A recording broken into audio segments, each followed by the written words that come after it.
सीधा रुख कर लेंगे जयपुर की ओर। सिविल लाइन फाटक पर कांग्रेस का प्रदर्शन और पीसी चीफ गोविंद सिंह डोटासरा का संबोधन फिलहाल जारी है। सुनिए जरा। हिटलर शाही सरकार काम कर रही है,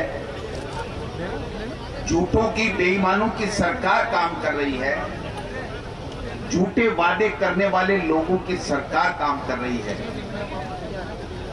और हमने बहुत समय दिया इन्हें। 8 साल पहले जो वादे किए थे, उन वादों का हिसाब लेने का जब समय आया, 5 साल बाद में, तो इन्होंने सेना के शौर्य के पीछे छुप करके राजनीतिक चाल चली और उस चाल में वो ये कामयाब हो गए। जब 5 साल बाद में बिना हिसाब दिए जब राजनीतिक चाल में कामयाब हो गए, तो इनके अहंकार आ गया, इनको घमंड आ गया। और घमंड आने के बाद में वो जो मुद्दे थे, वो जो जनता के मुद्दे थे, महंगाई कम करने का मुद्दा था, बेरोजगारों को रोजगार देने का जो मुद्दा था, बच्चों की शिक्षा अच्छी देने का जो मुद्दा था, लोगों को अच्छा शुद्ध पेयजल उपलब्ध कराने का जो मुद्दा था, महिलाओं को आगे बढ़ाने का जो मुद्दा था, सेना के स्वाभिमान को ऊंचा करने का जो मुद्दा था, कर्मचारियों के हितों की बात करने का मुद्दा था, अन्नदाता के आमदनी को दुगुनी करने का मुद्दा था, काला धन लाने का मुद्दा था, भ्रष्टाचार मिटाने का मुद्दा था। ये मुद्दे जब सवाल पूछने लगे, हिंदुस्तान की जनता ये पूछने लगी कि मोदी जी आप बताइए, आपने जो वादे किए थे, आप कांग्रेस से 70 साल का हिसाब मांग रहे थे, आप बताइए आपने 5 साल का हिसाब कहां दिया?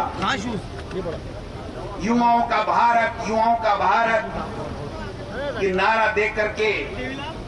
भारत माता का नारा दे करके,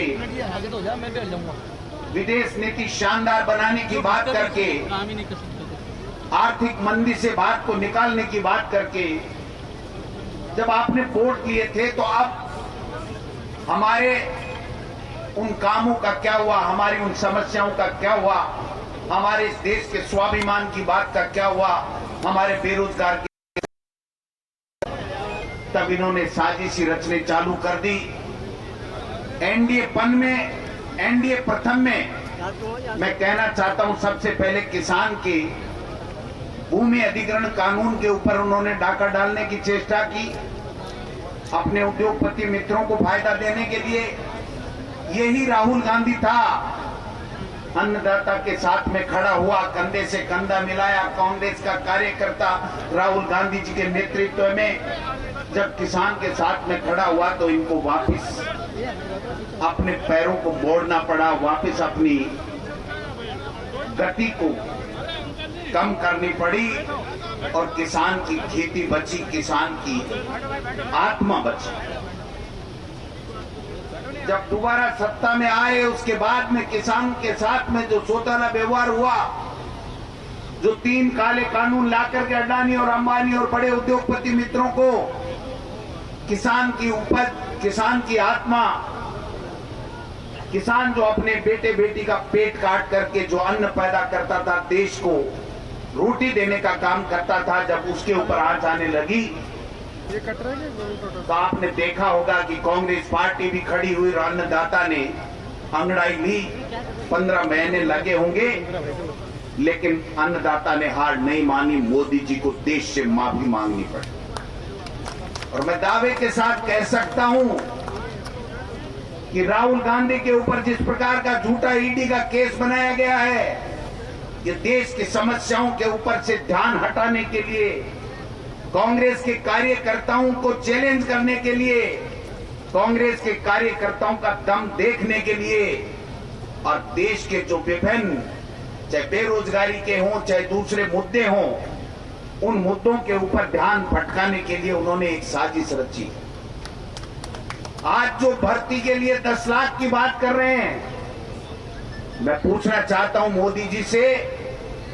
इस युवा ने क्या गुनाह किया था? उसको वोट दिए थे, युवाओं का भारत कहकर के वोट लिए थे युवाओं के,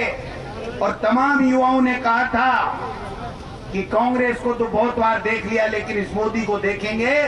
ये युवाओं के भारत का नक्शा पलट देंगे, ये युवाओं का भविष्य संवार देंगे। लेकिन आज नौकरियां तो गई कहीं की कहीं, 15 लाख पैसा गया कहीं का कहीं, 2 करोड़ प्रतिवर्ष की नौकरियां ये दे नहीं पाए। और आज जब मांग करने लगा विपक्ष और हमारे नेता राहुल गांधी जी कि आप नौकरियां देने की बात कर रहे थे, कहां गई रेल की नौकरियां, कहां गई बैंक की नौकरियां,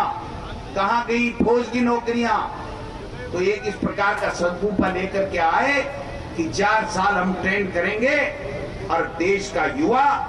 इस प्रधानमंत्री